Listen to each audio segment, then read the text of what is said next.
I am really excited that we're finally doing a crossover episode. I have been trying to pitch a Portland episode on how you switch from one of the last commissioner forms of government in the country to a proportional ranked choice voting system with multi-member districts.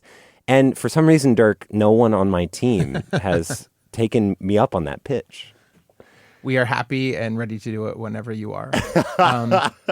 So let's just do it at some point. I think. Well, we're doing it today, but we'll do the more fun one later. Yeah. The one that really gets into the weeds of the pressing questions I have about your form of city government. Anyway, it's time for Sound Politics.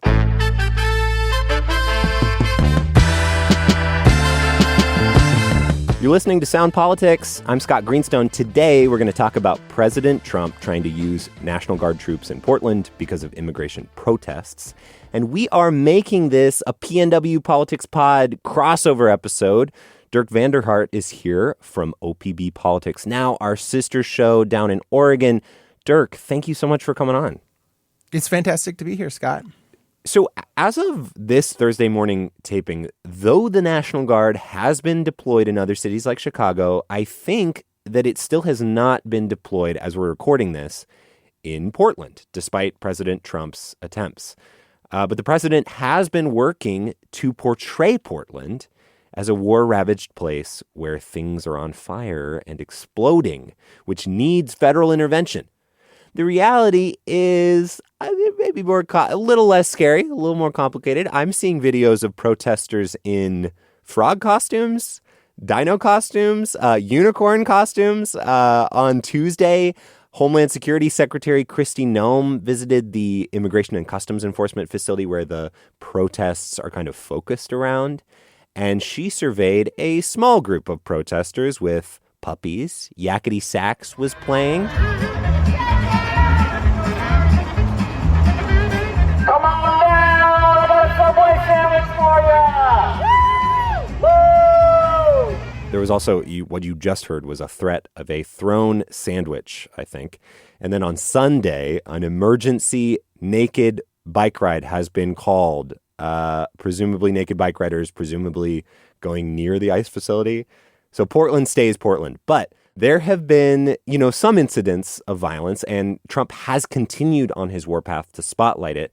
Yesterday, he gathered a number of right-wing influencers at the White House, including several from Seattle and from Portland.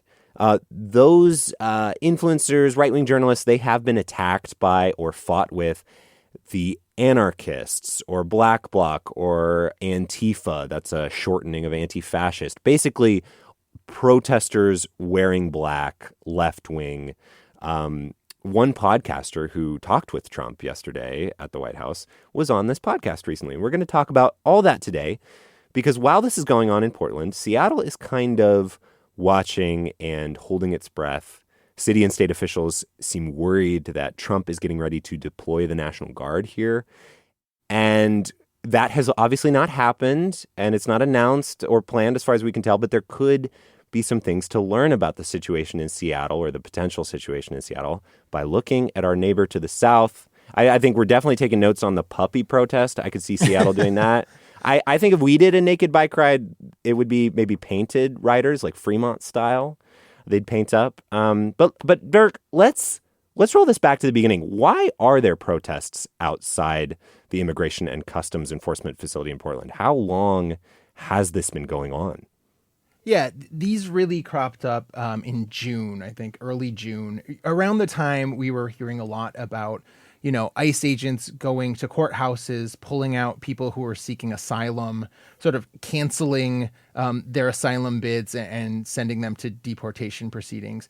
That got a lot of attention. And right around this time also, there were some major protests cropping up in Los Angeles. There is a ICE processing facility in South Portland, kind of an unassuming building. It only really gets attention often when Trump is in office and people start objecting to his immigration policies. But so around that same time, there was a pretty robust protest movement that moved in around this facility. And in June, we should say, There were some destructive moments. Yeah. I think on June 15th, people were trying to break into the building. They were breaking windows. There's been a lot of spray painting, but there was some real property damage going on to the point that they shut down the facility for a number of weeks. It is now encased in plywood, which they did before they reopened it. So, there has been months of protests. I will say the June activity dissipated after, I think, around 2 weeks, and it has sort of been at a very, very low simmer, if you want to call it that, ever since. Yeah. I do want to get in a little bit more to those kind of instances that Trump is bringing up. But, so Trump has federalized the National Guard, which means, taking over from the states. But why aren't the National Guard there in Portland yet? Yeah, they aren't here because of a couple rulings by a federal judge here in Portland. Actually, a Trump appointee, Karen Immerget. From his first term. She was appointed by him in his first term? Correct. That's right. Yep. She ruled last weekend. She did a couple things. First, she ruled on behalf of the city and state to say, look, there's no evidence this is a rebellion like you're stating. The Oregon National Guard cannot be federalized and deployed in Portland. That prompted Trump then to sort of do a workaround and say, all right, I'm going to send folks from California and Texas there. And immediately Immerget turned around, held an emergency hearing and said, okay, I'm issuing a second order that says no federalized National Guard troops can come to Portland. So that's where we're at today. Actually, Scott, as you and I are talking, there are oral arguments happening in an appeal on one of those orders. The legal landscape is shifting really, really quickly here. I have to say, it doesn't look great from what I've seen for one of Immerget's orders at this point, but hard to say exactly how it's all going to shake out. Yeah, so that like emergency restraining order could get knocked down by the appeals court? Yeah, there's two temporary restraining orders. One of them, the one dealing specifically with Oregon National Guard troops, could get knocked down by the appeals court. The second one, which prohibits any federalized National Guard in Portland, is still live. I think it's got a 14-day clock and hasn't been appealed. So I am not an attorney, and I am frankly a little baffled about what happens if the appeals court goes against that first order. Yeah. So this is obviously not the first time the National Guard has been called into cities by President Trump in his second term. They were deployed to L.A., Chicago, D.C. They are also expected in Memphis soon. And it matters how and where these troops are deployed. If the Guard arrives in Portland, what can they do and what can't they do? Yeah. So legally, because of the way Trump did this, right, this is a Title X deployment. That is where the federal government has complete control over the Guard, and that limits the scope of what all they're able to do. Crucially, they cannot perform sort of law enforcement activities. They can't, for instance, help ICE or DHS round people up for immigration or even help in that, as I understand it. What they can do, courts have said, is protect federal facilities. So they could station around this ICE facility in South Portland, ensure that, for instance, cars can, people that are changing shifts or whatever can move freely in and out of the garage without being sort of harried by a small group of protesters, as has been happening for months now. Things along those lines. It is a pretty limited in scope thing they can do, but we saw in Los Angeles a court has ruled that actually they were overstepping those bounds. And that is the subject of another appeal down in California. So there is what the letter of the law says they can do, and there is what the Trump administration will ask them to do. And those haven't always synced up, we have seen this year. So the governor of Oregon, Tina Kotek, and the mayor of Portland, Keith Wilson, have said that they don't need the National Guard. They have made their own attempts to portray the city as peaceful. Do you feel like they're downplaying the incidents of violence? Yeah, so look, there are two sides to this. You have said, Trump has said this is a war zone. This is World War II. This is the city is burning to the ground. That is not true. Governor Kotek and Portland Mayor Keith Wilson have presented a very sunny image, right? This is a city where people are going to coffee shops and biking around and attending sporting events on sunny days, and it's a beautiful place. That probably is a little more close to reality, but it's not the reality, right? Like, there's a small, persistent group of protesters on the ground that have been badgering, heckling, in some cases shining, very bright laser lights or light flashlights into the eyes of federal officers. The federal government would argue they've tried to dox them or harass them. So, it is clear that this is very, very small, especially in the context of a city like Portland. It is literally one block and featuring often like 36 people at most. But the federal government is not wrong that there is some skirmishes that happen at this building, right? And to the extent you see images, right, they are often very, very tightly framed images that show protesters and federal officers squaring off.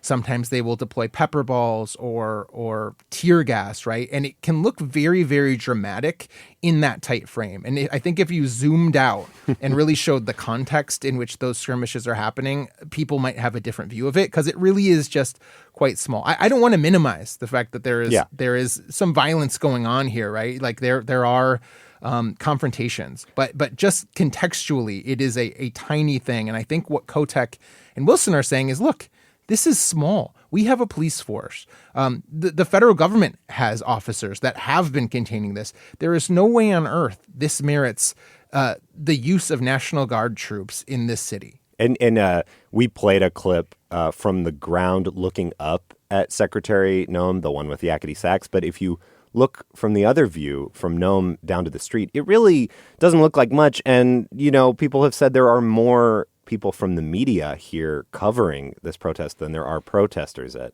many points. Well, and what I would say, too, is, there are day and night versions of this protest protest, right? Like, so in the day, I mean, I bike through there on my way into work every day, right? And I went there today. There's probably like 7 people milling around.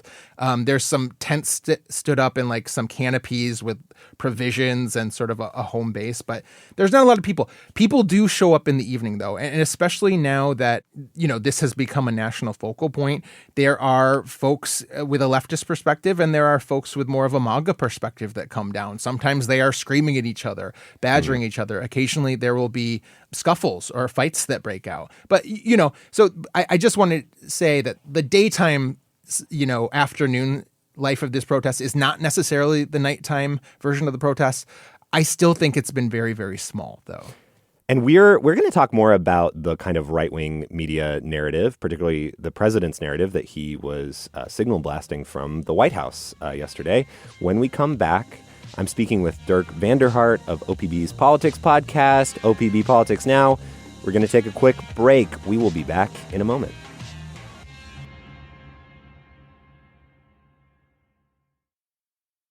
And we are back. You're listening to Sound Politics. Today we're talking with Dirk Vanderhart of Oregon Public Broadcasting. Dirk, I was thinking about, Portland and Seattle, right, have kind of gained reputations, or they did gain a reputation during COVID, I think among right-wing media, especially as lawless places, right, after protests that did sometimes get out of hand after the murder of George Floyd.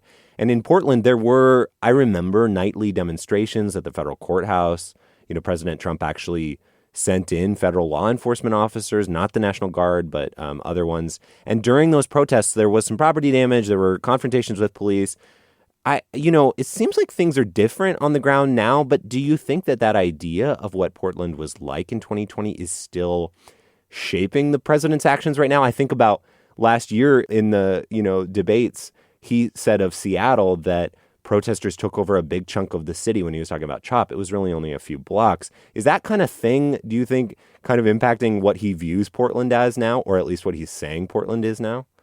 I mean, it is, you hesitate to get into Trump's mind or try to, right? Like on one level, he is a politician that is always going to hyperbolize everything.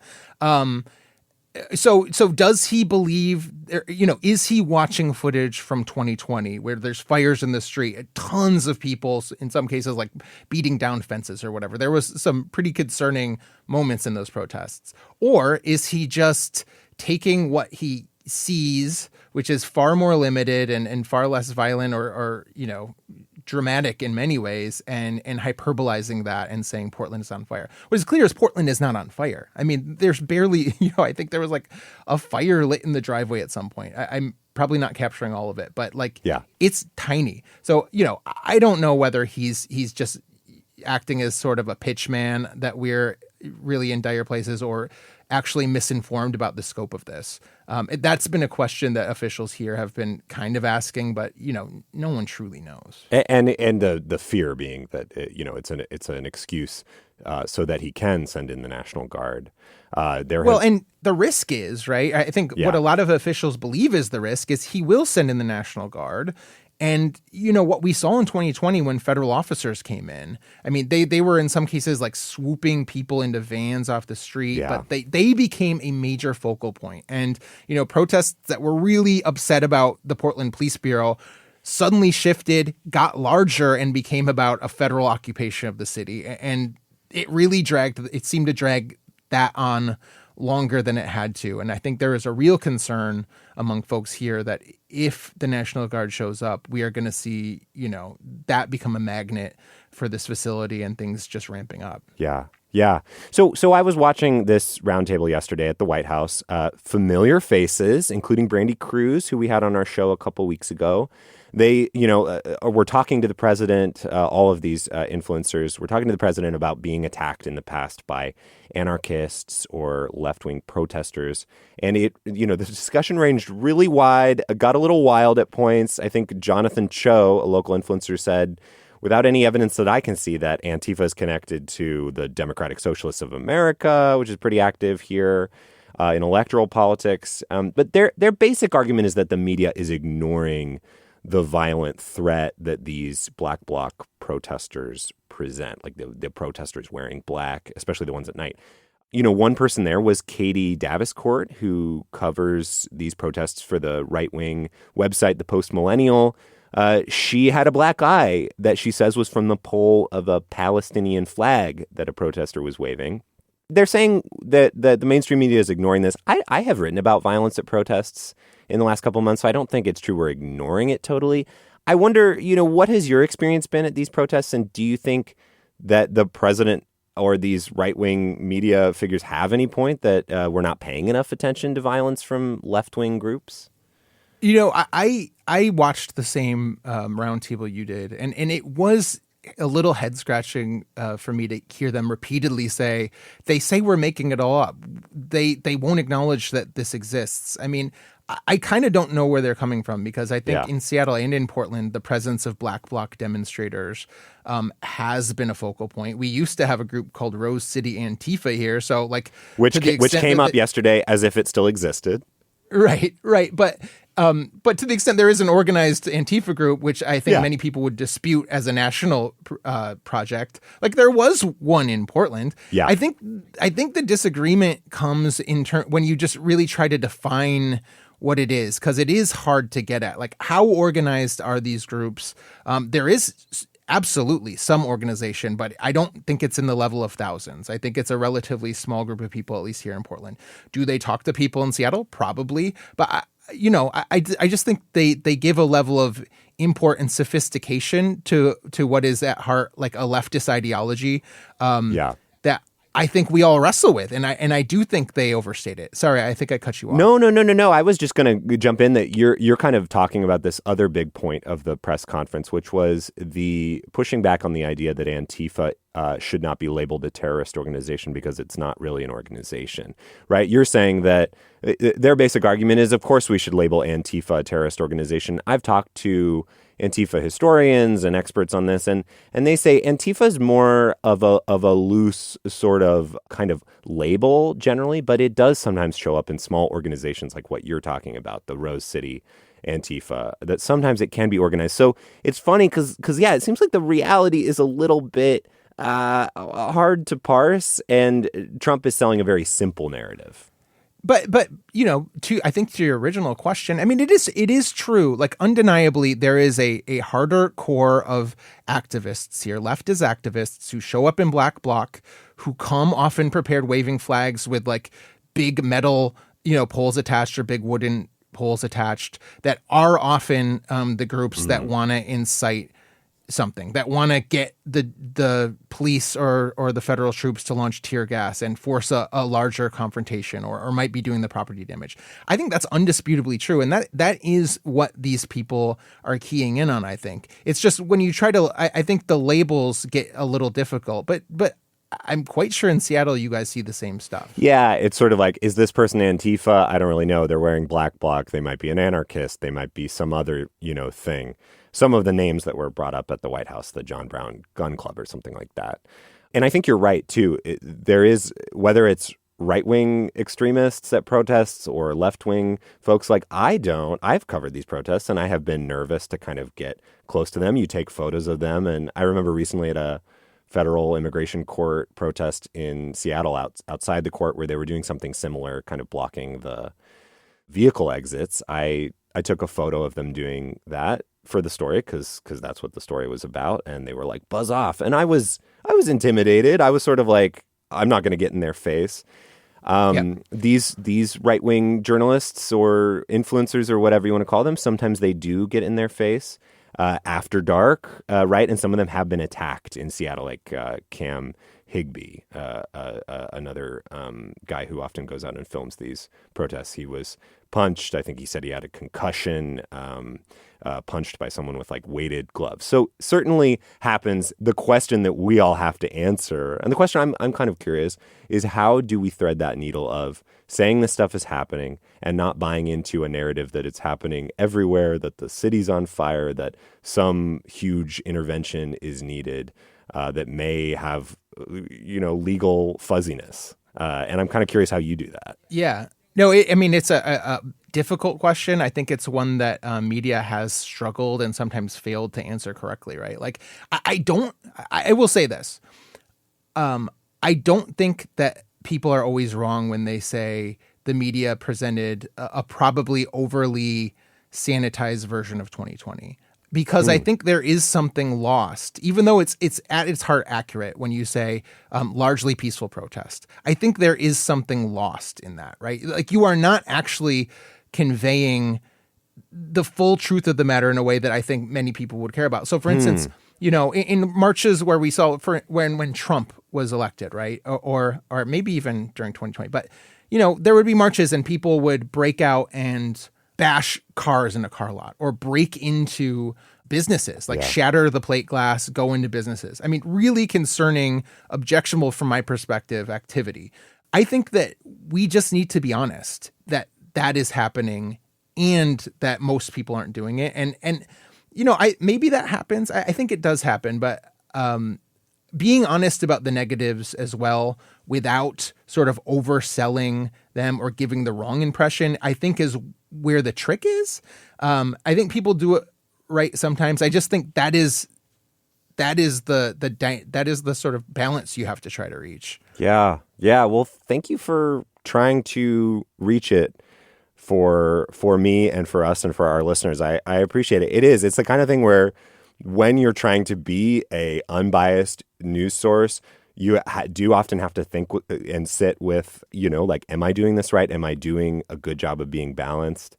And I appreciate you sharing your perspective on that. So thanks for coming on today. Well, no, I mean, hey, I'd be interested in yours. Like, do you share that concern that media hasn't always done it well, or maybe there's pushback there? I mean, in 2020, I definitely saw a lot of things going on at protests that, I hoped we were giving, people the entire picture. It's so hard when you're sort of getting tear gassed by the police. And then the protesters are like at one point, so one of them gave me some. I had never been tear gassed before, and one of them gave me some milk to pour on my face, and I appreciated that. But at the same time, then you see other ones, right, going through and or sometimes just looters. We saw a lot of looters in Seattle, especially when the 2020 murder of George Floyd protests were happening. There were also looters who jumped in there, who it seemed pretty clear to me were not having anything to do with the protest.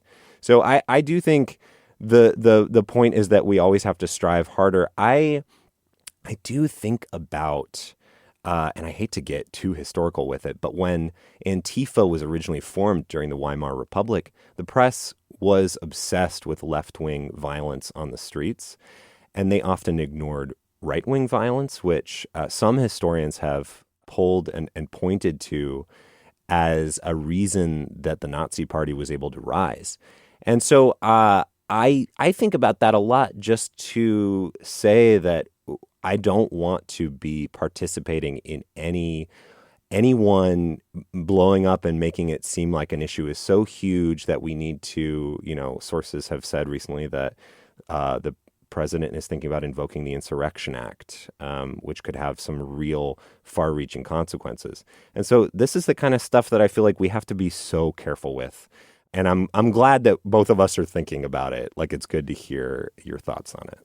Yeah. No, I mean, it's absolutely the case. Anytime you get a huge amount of people like Seattle saw in 2020 or Portland saw in 2020, most of those people have good intentions, want to come out and raise their voice for a cause they believe is right and aren't trying to do anything untoward. And that is something we need to reflect, right? But it also gives cover to these other folks, and they are the ones that get the attention, that have riled up those folks that went into the White House yesterday. And I don't think we can ignore that either. I don't know. I haven't reached any hard conclusions or answers here, but that's how I think about it. Yeah. And I appreciate you thinking about it with me. Yeah, thank you. Well, Dirk Vanderhart covers state politics for Oregon Public Broadcasting. Dirk, you also have a podcast, OPB's Politics Now. I really appreciate you coming on this one today.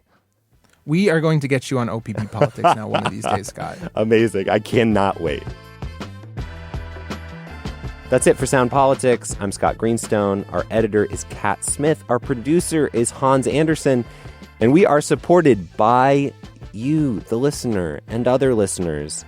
If that's not actually true, if I just lied, you can make me a truth teller. You can save me from being a liar by going to kuow.org/politics and giving a donation.